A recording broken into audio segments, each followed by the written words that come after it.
मेधा शुरू से ही पढ़ने में होशियार और मेधावी छात्रा थी। अच्छी पढ़ाई के बाद अच्छा कॉलेज सिलेक्शन और फिर बहुत अच्छी जॉब। तूने तो मेरा नाम रोशन कर दिया मेधा। अरे लेकिन ये जो काम करने का तरीका है ना, इसे बदल ले।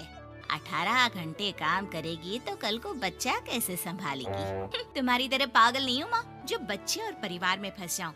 मैं तो जिंदगी खुल कर जीऊंगी। सब कहने की बात होती है बेटा, अपने बच्चे का सुख हर कोई चाहता है। वक्त बीतता है और मेधा की शादी हो जाती है। शादी के कुछ सालों में ही मेधा एक सुंदर से बेटे की माँ बन जाती है। अरे यार, मेरी मैटरनिटी लीव खत्म हो रही है, क्या करें? माँ भी नहीं आ सकती, कैसे मैनेज करूँ? ऐसा करते हैं, इसके लिए एक केयर टेकर रख लेते हैं, वो देखा करेगी इसे। मेधा को पति की बात जंच जाती है और वो केयर टेकर की तलाश शुरू कर देती है। एक दिन उन लोगों के घर एक महिला आती है जो दिखने में पढ़ी लिखी लगती है। जी, क्या काम है आपको? मैम, मेरा नाम स्नेहा है। आपका एड देखा केयर टेकर का, क्या मैं आपके यहाँ काम कर सकती हूँ? हाँ, क्यों नहीं, लेकिन आप तो अच्छे घर की लगती हैं, फिर नौकरी क्यों? दरअसल मेरे ससुराल वालों ने मुझे घर से निकाल दिया क्योंकि मैं माँ नहीं बन सकती और माता पिता भी नहीं है इस दुनिया में। तो अरे कोई बात नहीं, तुम लक्ष्य को ही अपना बच्चा समझो और यहीं रहना, और किसी भी चीज की जरूरत हो ना तो बता देना। नेहा खुशी खुशी लक्ष्य को संभालने लगती है। रात को जब मेधा घर पर आती है, अरे क्या बात है स्नेहा, तुमने खाना नहीं खाया क्या? अरे दीदी, आपका बेटा टाइम दे तब ना। अरे तो जब वो सोता है तब खा लिया करो। तब तो मैं इसके पास ही बैठी रहती हूँ। कोई मच्छर या कीड़ा काट ले लक्ष्य को तो अब आप पकड़ो, मैं खाना खा लेती हूँ। स्नेहा वहाँ से चली जाती है। बहुत ही अच्छे से ख्याल रख रही है ये लक्ष्य का। मेधा, इतना तो शायद तुम भी ध्यान नहीं देती। मेधा को पति की बात बुरी तो लगती है, लेकिन कुछ नहीं कहती। धीरे धीरे स्नेहा मेधा और उसके पति के साथ बाहर भी जाने लगी। सुनो, स्नेहा को भी बाजार ले चलते हैं, वो क्या है ना, लक्ष्य को देख लेगी जब तक मैं शॉपिंग कर लूंगी।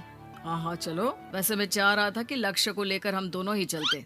क्या यार, तुम तो फ्री में इमोशनल हो जाते हो, कितना देख लेंगे हम दोनों मिलकर, ले चलो उसे। कार से निकलकर मेधा और लक्ष्य रोड क्रॉस कर रहे थे कि सामने से कार आ जाती है। मेधा का ध्यान नहीं होता, लेकिन स्नेहा तुरंत लक्ष्य को मेधा से छीन लेती है। मेधा गिर जाती है और कार मेधा को छूकर निकलती है, जिससे मेधा को खून आ जाता है। पति मेधा को हाथ देकर उठाता है। स्नेहा लक्ष्य को लेकर गले लगाई रहती है। थैंक्स स्नेहा, मैंने तो ध्यान ही नहीं दिया था कि कार आ रही है। स्नेहा का गुस्सा मालकिन पर टूट पड़ता है।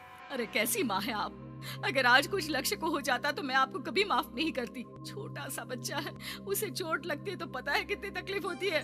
पति भी स्नेहा को देखने लगता है कि उसे क्या हो गया। मेधा को स्नेहा पर काफी गुस्सा आ जाता है। घर आकर कहती है, देखो स्नेहा, माना तुम लक्ष्य को बहुत प्यार करती हो, लेकिन वो मेरा बेटा है, मैं कभी जानबूझकर उसके साथ बुरा नहीं कर सकती, समझी? मुझे माफ कर दीजिए, मैं लक्ष्य को लेकर कुछ ज्यादा ही सेंसिटिव हो चुकी हूँ। मैं ध्यान रखूंगी कि आगे से ऐसा ना हो। मेधा का मन स्नेहा से अब हटने लगा था। एक शाम मेधा ऑफिस से घर आती है कि लक्ष्य उसे दिखाई नहीं देता और ना ही स्नेहा। वो स्नेहा के कमरे में जाती है जहाँ दोनों सो रहे होते हैं।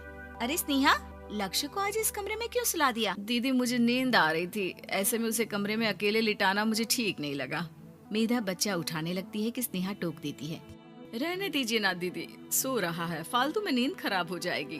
मेधा को गुस्सा आ जाता है और वो बच्चा उठाकर वहाँ से चली जाती है। अगले दिन मेधा स्नेहा को बुलाती है, साथ में एक और लड़की खड़ी होती है। स्नेहा, अब तुम अपना कुछ और देख लो, हम लोगों को नई केयर टेकर मिल गई है, तुम इस हफ्ते घर छोड़ देना। स्नेहा का मन लक्ष्य को छोड़ने का नहीं करता, लेकिन नौकरी तो नौकरी होती है ना। स्नेहा घर से चली जाती है। धीरे धीरे महीने और साल बीतते जाते हैं और लक्ष्य एक नौजवान लड़का हो जाता है। लक्ष्य, आज मुझे मंदिर जाना है, ले चलोगे? ठीक है माँ, एक काम करके अभी वापस आता हूँ, तब तक आप और पापा दोनों तैयार हो जाइए। दोनों तैयार होकर बैठ जाते हैं, लेकिन लक्ष्य काफी देर तक नहीं आता। अरे मेधा, फोन तो करो लक्ष्य को, देखो क्या हो गया उसे। मेधा फोन करती है तो पता चलता है कि लक्ष्य का एक्सीडेंट हो गया है और वो सिटी अस्पताल में है। जल्दी चलिए, पता नहीं कैसा होगा मेरा बेटा। अरे चिंता ना करो, सब ठीक होगा, मैं अभी कार निकालता हूँ। दोनों मियाँ बीवी अस्पताल पहुँचते हैं, जहाँ वो लोग देखते हैं कि लक्ष्य बिस्तर पर पड़ा होता है। एक महिला इन्हें यहाँ लेकर आई है, वो वहाँ बैठी है, लेकिन फिलहाल तो आप लोगों को इनके लिए किडनी का प्रबंध करना होगा।